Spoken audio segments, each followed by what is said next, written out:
all is dark before the coming of light, before knowledge, before wisdom, before salvation. The Creator sent the light of redemption into the world. He paid the price for mankind himself. Jesus Christ, light of the world, came to dispel the darkness. The battle of light and dark rages on, and at the forefront is the church and the blessed men and women who act as beacons, shining forth the light of the world into the shadow around them. Late 1800, a dark field in Italy, peasants tilling the hard ground. The light from a boy's kerosene lamp wavers and is unsteady. The boy is sleepy. "James, give them light!" A mother's admonition to her sleepy son turned into a powerful premonition of what is to come. The youngest son of the poor Alberione family grew into a man who was at the forefront of the church's battle against darkness and despair. As the new century dawned, a 16-year-old James Alberione was preparing for priesthood at the Cathedral of Alba. After a pontifical midnight mass, James prayed for 4 hours. During adoration of the Blessed Sacrament, he experienced a vision from the light. The light illumined an understanding of the duty of being an apostle of the times. His vision illumined a shining future of great acts by persons associated in organizations, organized by James Alberione. St. Paul's travels and epistles to the world's nations inspired the Society's name and mission of bringing salvation to all and to become all things to all men.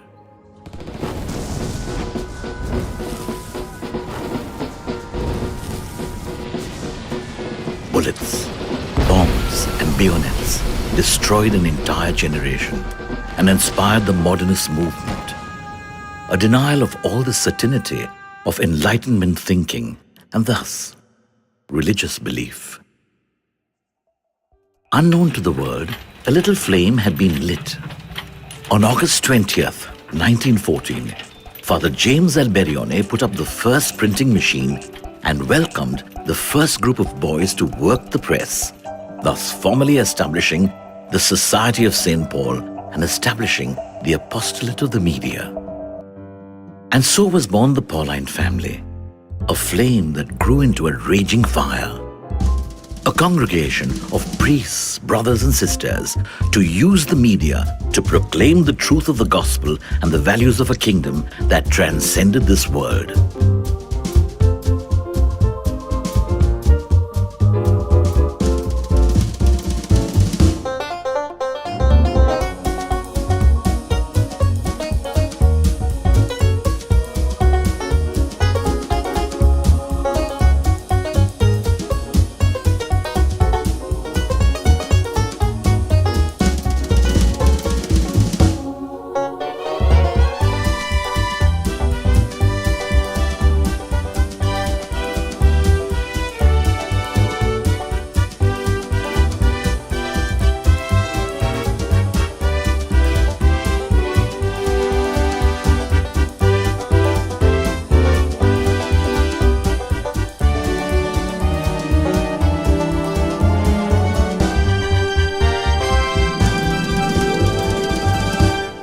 Since its birth in Italy, the flame spread its light and warmth across the world.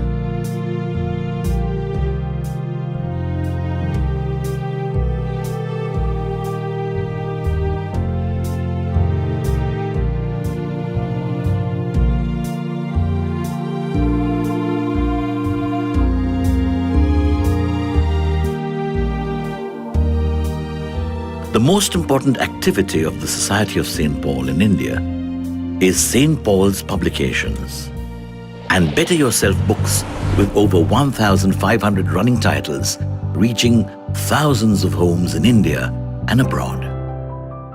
The national youth magazine, the teenager today, has a print run of 17,000 copies monthly and an estimated readership of 300,000. The monthly motivational journal, Inspirational Quote, has a print run of 22,000 copies. The Sunday Liturgy is published both in English and in Hindi for a broader reach. A host of regional publications in Kannada, Malayalam, Tamil, Telugu and Hindi brings the word to India's ethnically diverse heartland. I have absolutely no doubts as to the Society of St. Paul and the Pauline families meeting the challenges placed before them by their founder, whether through the print media or through the available social media. St. Paul's Institute of Communication Education, SPICE, situated at St. Paul's Media Complex, Mumbai, a modern face to the mission. The institute offers short-term and long-term courses and workshops such as journalism, photography, movie making, video production and editing, acting, anchoring, graphic design and 3D animation.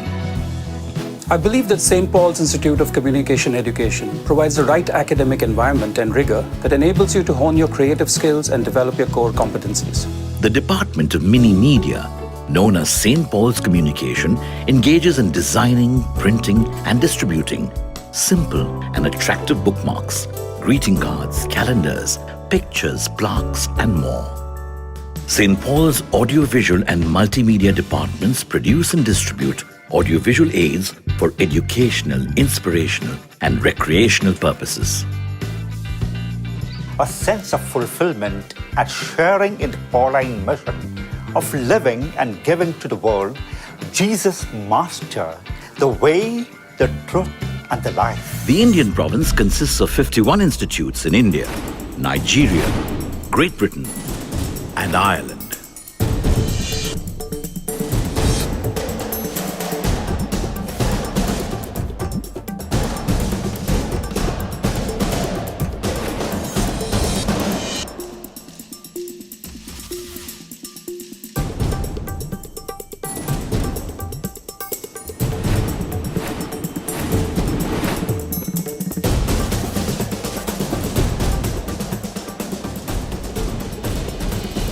On the 25th of June 1996, James Alberione was declared venerable, and on 27th April 2003, he was beatified by His Holiness Pope John Paul II.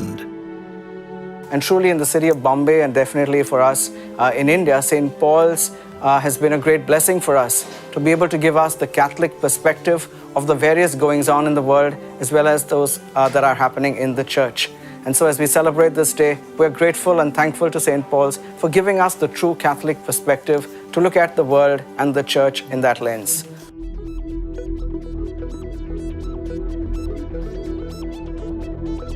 The new millennium has brought upon us a digital age, an age of instant gratification, of knowledge at our fingertips, but wisdom often out of reach.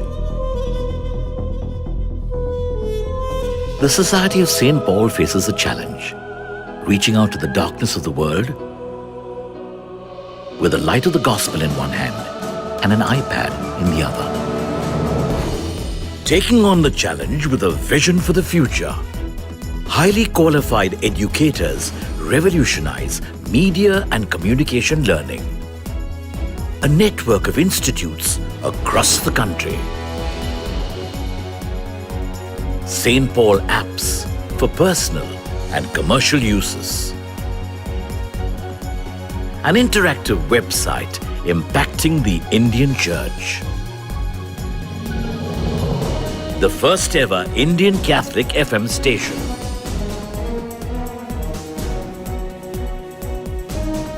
St. Paul's television network across India. To be the premier media group in India and internationally. In the fulfillment of this vision, the message of the gospel will shine out through the works of the Society of St. Paul, a beacon of hope in the darkness, sharing with the world the light of salvation.